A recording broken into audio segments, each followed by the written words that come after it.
రాష్ట్ర భవిష్యత్తుకు బీజేపీ సహకారం కావాలి అని జనసేన, బీజేపీ, టీడీపీ ఉమ్మడి పార్టీ ఎమ్మెల్యే అభ్యర్థి కొణతాల రామకృష్ణ పేర్కొన్నారు. స్థానిక గవరపాలెం కొణతాల సుబ్రహ్మణ్యం ఫంక్షన్ హాల్లో బుధవారం 3 పార్టీల ఆత్మీయ సమావేశం నిర్వహించారు. బీజేపీ నాయకులు పొన్నగంటి అప్పారావు అధ్యక్షతన జరిగిన సమావేశంలో రామకృష్ణ మాట్లాడుతూ, రాష్ట్రం కోసం ఈ ముఖ్యమంత్రి ఏనాడైనా కేంద్రాన్ని సహాయం కోరాడా? కేవలం అతని స్వార్థ ప్రయోజనాల కోసమే తప్ప జగన్మోహన్ రెడ్డి ఏనాడు ఢిల్లీ మెట్టెక్కలేదు. అభివృద్ధి అన్న పదం జగన్ డిక్షనరీలోనే లేదు. నియంతృత్వ పాలనకు అర్థం పట్టి మరో హిట్టర్లా పరిపాలన సాగించాడు. మంత్రులు, ఎమ్మెల్యేలు అతని చేతిలో కీలుబొమ్మలైతే చివరికి సర్పంచులు బతుకులు బరువై రోడ్డెక్కే పరిస్థితి తీసుకొచ్చాడన్నారు. ఇప్పటికైనా మనం ఒక్కటిగా కలిసి ఈ నరకాసుర పాలనకు చరమగీతం పాడదామని పార్టీలకు పిలుపునిచ్చారు. మాజీ ఎమ్మెల్యే పేలా గోవింద సత్యనారాయణ మాట్లాడుతూ, కలిసి ఒకే కుటుంబంగా మనం ముందుకు వెళుతుంటే మనలో మనకు ఏదో విధంగా చిచ్చుపెట్టే ప్రయత్నాలు చేస్తున్నారు. వాటికి లొంగకుండా మనం ముందుకు వెళదామని, రామకృష్ణ గెలుపుకు సైనికుల్లా పనిచేద్దామని అన్నారు. మన గుర్తు గాజు గ్లాస్ అని అందరి చేత చెప్పించారు. గాజు గ్లాసు గుర్తుకు ఓటేద్దాం, రామకృష్ణను గెలిపిద్దామన్నారు.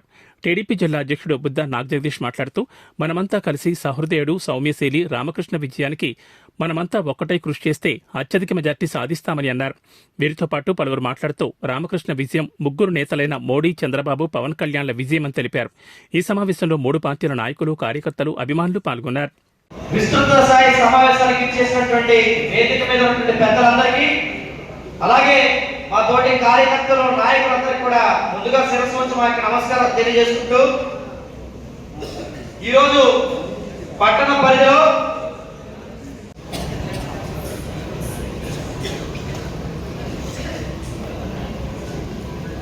గోపి గారు మాట్లాడుతున్నారు. గోపి గారు భారతీయ జనతా పార్టీది, మన పేరా గోవింద సత్యనారాయణ గారిది. ఖచ్చితంగా మనమందరం కూడా ఉమ్మడిగా ముందుకెళ్తాం. ఈ సమయంలో జగన్మోహన్ రెడ్డి గారు, తెలుగుదేశం పార్టీ నాయకులు కానీ, భారతీయ జనతా పార్టీ నాయకులు కానీ, ముందు మేము కుర్చీ ఉంటే మీకు కుర్చీ ఇచ్చి మేము నిల్చోవడానికి జనసేనకి సిద్ధంగా ఉన్నాం. ఈ రోజు తెలుగుదేశం మంచి పేరు, గౌరవం ఉన్న కుటుంబం నుంచి వచ్చిన వ్యక్తి. అతను మాటలు తక్కువ, పనులు ఎక్కువ. అతను ఉన్న గొప్పతనం, అతను అలాగా ఎవరెవరో వాడు పని చేసి చూపిస్తాడు, నియోజకవర్గాన్ని అభివృద్ధి చేసి చూపిస్తాడు. అంతేకాదు ఈవేళ పరిస్థితి సార్ రామకృష్ణ గారు టౌన్లో ఉండండి, గ్రామాల్లో ఉండండి, ముందు ఈ జనసేన, టీడీపీ, బీజేపీ ఐక్యతకి ముందు మనకి చాలా ఇంపార్టెంట్. మనం ప్రతి గ్రామంలో కూడా ముగ్గురితో కూడా 3 పార్టీలు కూర్చోబెట్టి వాళ్ళు ఒక ఐక్యత మీద కమిటీలు వేసుకొని, మరి నువ్వు పెద్ద, నేను పెద్ద, నువ్వు పెద్ద, మనకి ఏది ఏమైనా సరే ఈ జగన్ రెడ్డి ఒక అవకాశం అని చెప్పి ఆంధ్ర రాష్ట్రాన్ని అతపదాలు తొక్కేశాడు. అందులో ముఖ్యంగా అనకాపల్లి నియోజకవర్గం సర్వనాశనం చేశాడు. ఈ మంత్రి అయ్యుండి పేరు కోసం అభివృద్ధి చేయాలి, కానీ సర్వనాశనం చేశాడు. కనీసం ఆ రైల్వే బ్రిడ్జి కూడా చేయని అసామర్థుడు.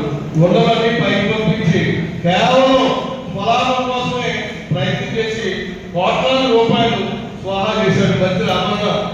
ఈరోజు పోలీస్ శాఖ వారు కూడా ఈ సమావేశం ద్వారా నేను హెచ్చరిస్తున్నాను. మీరు కార్యకర్తలకు కూడా, తెలుగుదేశం కార్యకర్తలకి ఇళ్ళకి పోలీసులు పంపించి ఫోన్లు చేసి మీరు రావాలి, బయట చేయాలని ఏదో పోలీస్ స్టేషన్ నుంచి ఫోన్లు వస్తున్నాయి, కబుర్లు వస్తున్నాయి. ఇవాళ చెప్తున్నాను పోలీస్ శాఖ వారికి, ఈ మంత్రి అమర్నాథ్, ఈ వైసీపీ నాయకుల కుటుంబాల్లో మీరు పడితే 40 రోజుల్లో మీకు చాలా ఇబ్బంది పడే పరిస్థితి వస్తుంది. ఎవరో రౌడీ సెంటర్ కౌలు పెట్టండి, అంతేగాని కార్యకర్తల్ని బయట చేయాలని వాళ్ళు ఇళ్లలో పంపిస్తే వాళ్ళ ఇంట్లో ఆడవాళ్ళు రాజకీయం ఏంటని భయపడతారు. ఇటువంటి చీఫ్ ట్రిక్స్ పోలీసులు చేస్తే మాత్రం మేము ఈ పోలీస్ స్టేషన్ కొట్టడించి తగిన గుణపాలను చెప్పే పరిస్థితులని పోలీస్ శాఖ వారికి నేను హెచ్చరిస్తున్నాను. అంతేకాదు ఈవేళ తెలుగుదేశం, జనసేన, బీజేపీ కలిసి ఉండవలసిన ఆవశ్యకత మన రాష్ట్రానికి ఏర్పడింది. ఎందుకంటే మనకు కొన్ని బాధలు ఉండొచ్చు, కానీ మోడీ గారు బీజేపీతో గెలుచుంటే మన సమస్యలన్నీ కూడా పరిష్కారం అవుతాయి. రాష్ట్రం ప్రతి ఒక్క 2 లక్షల రూపాయలు అప్పు ఉంది. మీకు మనకు తెలియదు, అందరూ అప్పులపా అయిపోయి కుదే చేశాడు జగన్ రెడ్డి. ఇటువంటి పరిస్థితిలో ఎలక్షన్స్ వస్తున్నాయి, మార్పు కావాలి, చంద్రబాబు నాయుడు గారు ముఖ్యమంత్రి అవ్వాలంటే బాధలున్నా సరే దిగమింగి ఉమ్మడి అభ్యర్థిగా కొడతాల రామకృష్ణ గారిని ఈరోజు చంద్రబాబు నాయుడు గారు పవన్ కళ్యాణ్ గారు నిర్ణయించారు. అందులో భాగంగా 14లో ఈ మూడు పార్టీలు కలిపి రాష్ట్రంలో ఒక అధికారానికి వచ్చి రాష్ట్రం విభజన చట్టం ద్వారా విడిపోయినప్పుడు ఈ ముగ్గురు కలయికే రాష్ట్రంలో ప్రభుత్వం ఏర్పడి ఆ విభజన రూటును భర్తీ చేసే కార్యక్రమం ఏదైతే జరిగిందో తర్వాత ఈ కలయిక మళ్ళీ విడిపోయినాక 2019 ఎంత నష్టం పడ్డామో ఎంత నష్టపోయామో అన్నది ఇప్పుడు చూస్తా ఉన్నాం.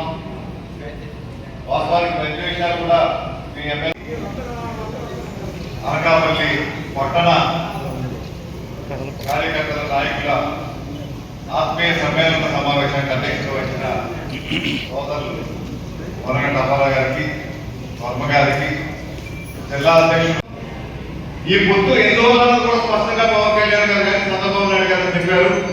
ఈ రాష్ట్ర ప్రయోజనాలు కాపాడాలంటే బీజేపీ అండదండలు ఉండాల్సినటువంటి అవసరం ఉంది కాబట్టి రాష్ట్ర ప్రయోజనాల దృష్ట్యా బీజేపీతో చేతులు కలుపుకోవాలని చెప్తా ఉన్నారు.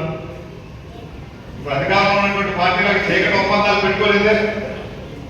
వీరికి 5 సంవత్సరాలు మరి ఎందువల్ల ఢిల్లీ చుట్టూ తిరిగారో చెప్పాలంటే వాళ్ళ గుండెల మీద చేతులు వేసుకొని ఆయన చీకటి ఒప్పందాలు పెట్టుకోవడానికి ప్రయత్నం చేయలేదా? రాజధాని విషయంలో సాక్షాత్ ప్రధానమంత్రి గారు వచ్చి శంకుస్థాపన వేస్తే అటువంటి రాజధానిని మార్చేస్తావా? అంటే ప్రధానమంత్రి గారికి ఇచ్చిన గౌరవం ఏమిటి? ఇవన్నీ కూడా లోపల ఉంటాయి. కాకపోతే నాయకులు కొన్ని విషయాలు బయటపడలేదు, చెప్పలేదు. ఆ టైం వచ్చే వాళ్ళకి అవుతారు. టైం వచ్చింది వెంటనే విషయం మీకు ఏ రకంగా కార్యక్రమం చేశారు. ఎన్నికల ముందే జగ్గంపేట సమావేశంలో గతంలో కాపుల రిజర్వేషన్ గురించి ప్రయత్నం చేసినప్పుడు వారు అక్కడ చెప్పారు, చంద్రబాబు నాయుడు గారు కేంద్రానికి నిర్మాణం చేసి అసెంబ్లీ నిర్మాణం చేసి పంపించినప్పటికీ అది పూర్తి కాలేదు. ఓబీసీ రిజర్వేషన్ గా మీకు 10% రిజర్వేషన్ ఎక్కడైతే మోడీ గారి ప్రభుత్వం అక్కడ ప్రకటించిందో కేంద్రంలో దాన్ని ఆసరాగా తీసుకొని 5% ఈ రాష్ట్రంలో ఉన్నటువంటి కాపులకు రిజర్వేషన్ ఇవ్వాలనేటువంటి నిర్మాణం చేయడం జరిగింది. అమలు చేసే ప్రక్రియ చేస్తే ఈయన 5% ఎందుకు అమలు చేయలేదు చెప్పండి. ఈరోజు నిజంగా ఈ కాపుల మీద ప్రేమ ఉంటే ఆ 5% ఎందుకు రిజర్వేషన్ చేయలేదు? ఈ రిజర్వేషన్ గురించి పోరాటం చేసే వాళ్ళు 5% ఎందుకు ఇవ్వలేదు? ఈ రోజు జగన్మోహన్ రెడ్డి గారు అడిగారు చెప్పండి. మంత్రులు చేసేదే చాలా మంది. ఆ రోజు రాజశేఖర రెడ్డి గారు అధికారం ఉన్నప్పుడు మొట్టమొదటిసారిగా తూర్పు కాపులకు బీసీ రిజర్వేషన్ ఉండాలని మన జిల్లాలో ఉన్నటువంటి కాపులు కూడా బీసీ రిజర్వేషన్